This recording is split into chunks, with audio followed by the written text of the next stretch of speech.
Hello, everyone. Thanks for listening in to this talk and viewing. I am Dr. Tom Allen. I'm a professor of geography at Old Dominion University. I'd like to acknowledge colleagues Nicole Hutton, also geographer, and George McLeod in ITS at Old Dominion who assisted on this project.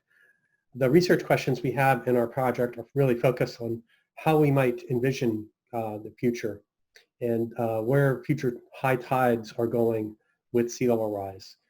We basically want to visualize this and do on-the-ground, virtual, and geospatial types of analyses. And we want to present these in an experimental approach in a social science way to assess public perception, interpretation of risk, and sort of action emboldenment or really willingness to undertake some of these challenges.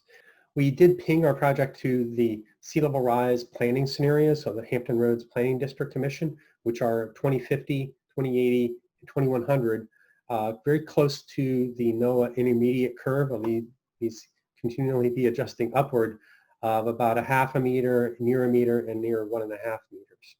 So these are the future high tides that we're going to be visualizing. So we do a lot of behind the scenes work on the tidal adjustment, working with the NOAA Sewell's Point tide gauge, and then superimposing sea level rise to project future mean high water locations on the ground and in GIS using LiDAR and other digital elevation models. And then we're bringing that into sort of the parlance of how some other interest groups here are working with these. There's a Catch the King program through a local nonprofit environmental interest group, Wetlands Watch, that WHRO also has supported, and a number of other entities locally. And environmental justice movements and advocacy groups such as Hip Hop Caucus have also been somewhat. For our 3 study areas, we wanted to have represented a residential area, so we chose Larchmont, a kind of chronically tidal flood-prone area near Old Dominion, suburb basically in Norfolk.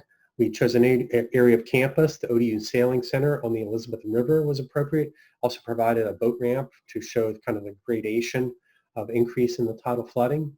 And we chose a well-known landmark near downtown Norfolk at the Chrysler Museum, also an area known as The Hague, rather appropriately, to catch more of the kind of publicly recognizable urban example.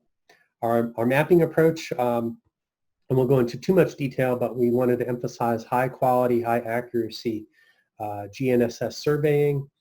And we worked on these 3 areas, located benchmarks, created topo survey, huge help of having the NOAA National Geodetic Survey right here in the area to help us with some of that. A lot of tidal datum conversions, a lot of LiDAR, DEM acquisition, and drone mapping to assess. And for each intensive study area, we built 3-dimensional web maps that we embedded in a story map. Students created a web app to use on tablets and phones to actually then go into the field and map these future tidal shorelines. Actually, the current mean high water and the future 2050, 2080, 2100 with a variety of spray chalk, eco-friendly spray chalk and markers, blue tape, survey flags, and sort of signage. Each of these was done in the days leading up to the King Tide event, and then this was all rolled out into a story map. We had some flyers going out ahead of time to attract interest.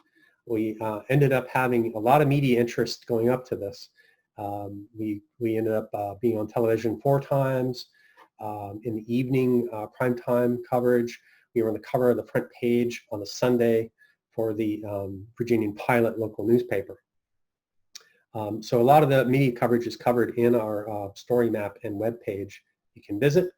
You can get there by tinyurl.com/bluelineodu, and we then republish this onto our story map, which is presented here.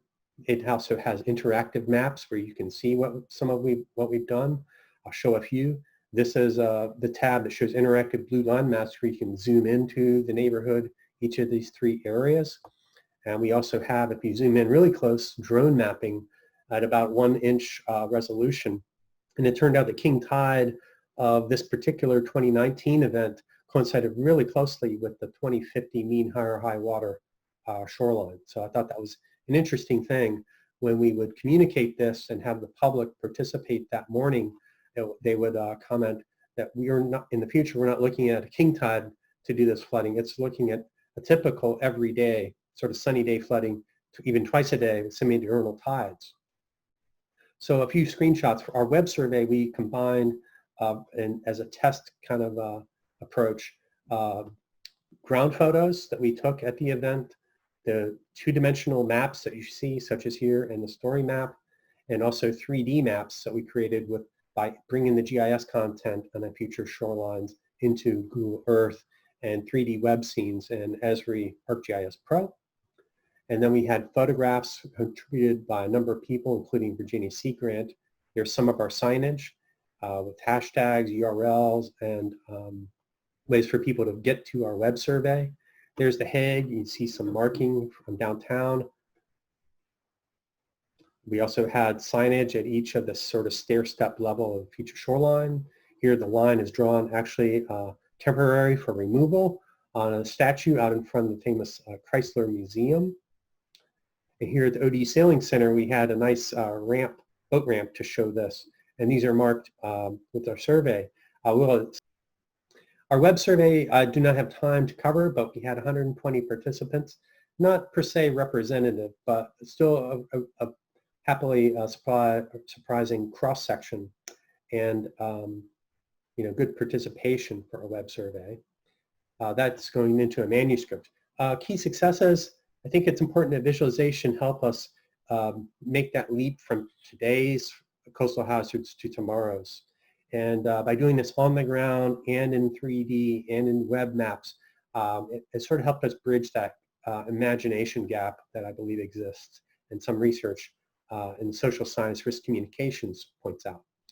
We did attract some new interest in this, especially from the environmental justice advocacy movement, and it was a new way of engaging with the media about this. So really a lot of help getting the word out there. For future expertise, I would like to see more hydrodynamic modeling connection if we weren't in such a short time frame of this project. There is application to potentially enhance this with future sea level rise and modeling and other types of events, coastal flooding, for example. A lot of opportunity for K-12 education, formal or even informal education, and to do more of this, spread it out and reach out other communities and to other neighborhoods. In conclusion, really pleased with the project. We've seen some value here in doing not just the 3D geospatial modeling area, but in actually doing the in situ marking. And that helps us teach that some of the technology as well as raise the awareness of sea level rise and coastal flooding. Our web survey, our social science insights do look meaningful. We hope those are published quite soon. Not only it reinforced the awareness that we think there is existing, but also really seemed to engage people and raise the level of need for an impetus for action. At least that's the stated preferences in our survey results. Other information here, T. Allen at odu.edu, the ICAR, Institute for Coastal Adaptation and Resilience website for ODU is listed, and our little URL for the Blue Line project, where you can reach our website as well as our story map.